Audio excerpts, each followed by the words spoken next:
দ্বীপের আলো, ধানের গন্ধ আর প্রার্থনার সুরে মিশে আছে দেবী লক্ষ্মীর আগমন। শুভ কোজাগরী লক্ষ্মী পুজো। আজ আমরা জানবো কি করে লক্ষ্মী পূজা হয় আর কিভাবে ঘরে আনবো মা লক্ষ্মীর আশীর্বাদ। চলুন তাহলে শুরু করি এই ভিডিওটির মাধ্যমে। প্রথমেই আমরা মা লক্ষ্মীর অভিষেক করে নেব। তার জন্য লাগবে মধু, ঘি, টক দই, দুধ আর এখানে পঞ্চামৃত তৈরি করব। পঞ্চামৃতের জন্য কর্পূর গুঁড়ো আর ঘটের মধ্যে নিয়েছি শুদ্ধ জল আর গঙ্গা জল। গোলাপ জল দিচ্ছি আর অগ্রু দিচ্ছি, সাথে তুলসী পাতা, বেল পাতা আর ফুল দিয়ে দিচ্ছি। এইভাবেই তৈরি হয়ে যাবে পঞ্চামৃত। মধু হলো 5 অমৃতের একটি। এই মধু দিয়ে লক্ষ্মী দেবীকে স্নান করালে আমাদের জীবনে মিষ্টতা, ভালোবাসা ও ঐক্য আসে। ঘি ও দই এই দুটি প্রাচীনকালে শরীর ও মন ঠান্ডা রাখার জন্য ব্যবহৃত হতো, তাই এগুলি শান্তি, প্রশান্তি ও পরিতৃপ্তির প্রতীক।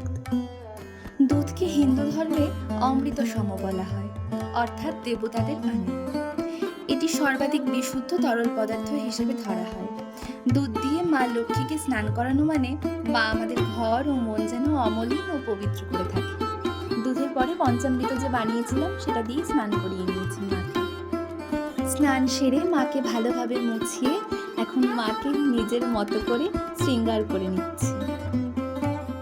লক্ষ্মী শব্দের অর্থই হলো লক্ষণ বা চিহ্ন, অর্থাৎ শুভ লক্ষণের প্রতীক।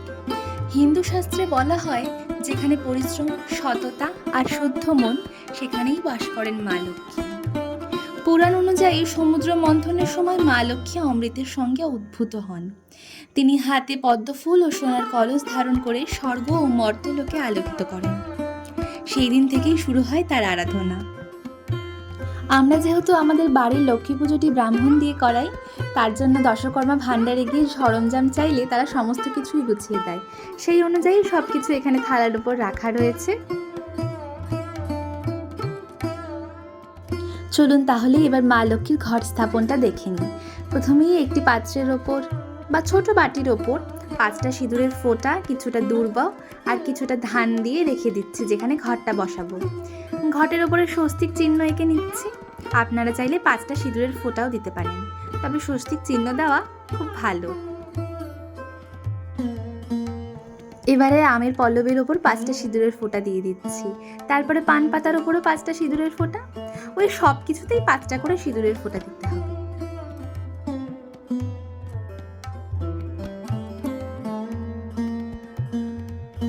এবারে সুপারি, হরিতকি, কাঁচা হলুদ রেখে তারপর 5টা সিঁদুরের ফোঁটা দেওয়া ডাব রেখে ঘরটা স্থাপন করে নেব।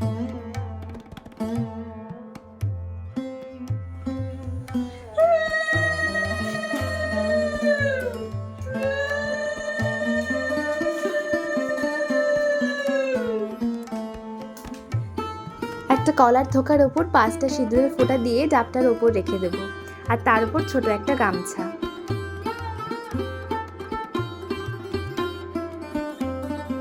মা লক্ষ্মীর এক হাতে ধানের ছড়া দিয়ে দেব। এবারে একটা ছাপির মধ্যে ধান ভর্তি করে নিয়ে তার ওপর ছোট কড়ি আর হরিতকি দিয়েছিলাম, আর একটি থালার ওপর বড় কড়ি, ছোট কড়ি, সুপারি আর সর্ষে দিয়েছিলাম অন্য একটি ছোট বাটিতে। পদ্মফুলও রেখেছি। মা লক্ষ্মীর জন্য ভোরবেলা উঠে ভোগ সমস্ত তৈরি করে নিয়েছি। ভোগের সরঞ্জামের মধ্যে রয়েছে 5 রকমের ভাজা, খিচুড়ি, পনিরের তরকারি, আলু পটলের রসা আর লুচি, পায়েস, নাড়ু, মোয়া, ফল 5 রকমের। আজকের দিনে লক্ষ্মী পূজা শুধু ধর্মীয় অনুষ্ঠান নয়, এটি আমাদের পরিবার, পরিশ্রম ও সততার উৎসব। দেবী লক্ষ্মী আমাদের শেখান, সম্পদ শুধু অর্থ নয়, ভালোবাসা, শান্তি ও জ্ঞানের সঞ্চয়ও এক প্রকার সমৃদ্ধি। তাই ঘর হোক বা মন, দুটোই যেন পরিষ্কার ও উজ্জ্বল হয়, তবেই মা লক্ষ্মীর আশীর্বাদ আমাদের জীবনে স্থায়ী হবে। এই দেখুন, এবারে আমাদের ব্রাহ্মণ পুজো করতে চলে এসেছে। শুরু হয়ে গেছে পুজো।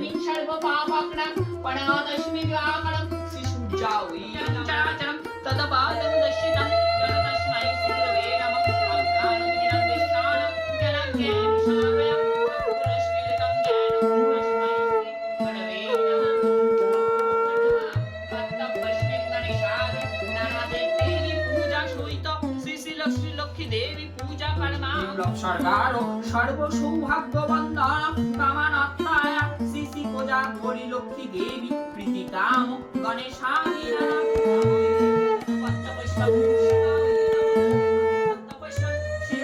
নমঃ নমো এষ সচন্দন বিল্লপত্রং শিবায় নমঃ নমান্য সর্বদা সহিত অন্নভাগং ভূর্ভুবশতশ্রীবিতুর্বরেণ্যং ভর্গো দেবস্য ধীমহি ধিয়েনো প্রচোদয়াৎ নমঃ সর্বমঙ্গলমাঙ্গল্যে শিবে সর্বার্থসাধিকে শরণ্যত্রম্বকে গৌরী নারায়ণী নমোস্তুতে। নব বিশ্বরূপস্য ভার্যসি পদ্মে পদ্মালয়ে শুভে সর্বার্থ তাজ্ঞং দেবী মহালক্ষ্মী নমোস্তুতে।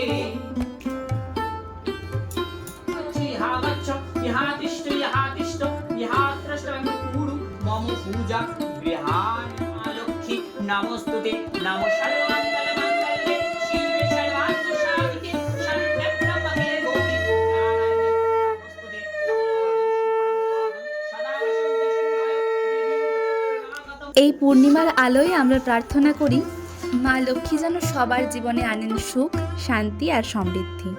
সবাইকে জানাই শুভ কোজাগরী লক্ষ্মী পুজোর প্রীতি ও শুভেচ্ছা। জয় মা লক্ষ্মী। আপনাদের ভিডিওটি ভালো লাগলে অবশ্যই লাইক করবেন, কমেন্ট করবেন, শেয়ার করবেন বন্ধুদের সাথে আর সাবস্ক্রাইব করে দেবেন।